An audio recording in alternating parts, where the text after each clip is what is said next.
Far, far away in a small rural town, a family of 5 plus a sheepdog are enjoying a late-night dinner.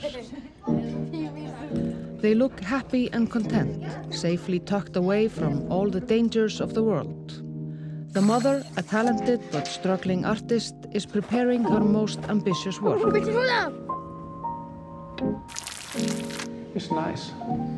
Are they all brown? The father is out providing for the family on a 15,000-ton fishing boat.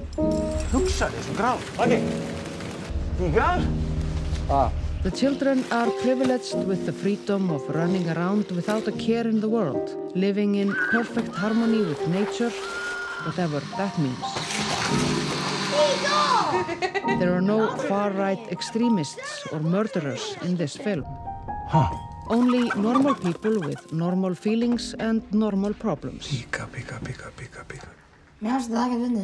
We are interested in the small everyday things like hiking, washing a dog, snow, food, frozen fish, rubber boots, the seasons, orcas, summer dress, Jeanne d'Arc, Segir að maðurinn er aumingju, Hulda. Ég oftar að berja hann. Humor, sex, or lack of it.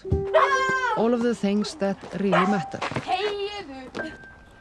But underneath all of this, there is something hidden. Something that we don't understand. Something ancient.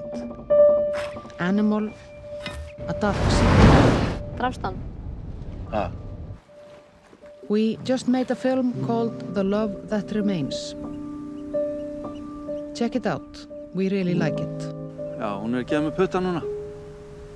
Við erum að helsa þér líka tilbaka. You can also go see something else. It's okay.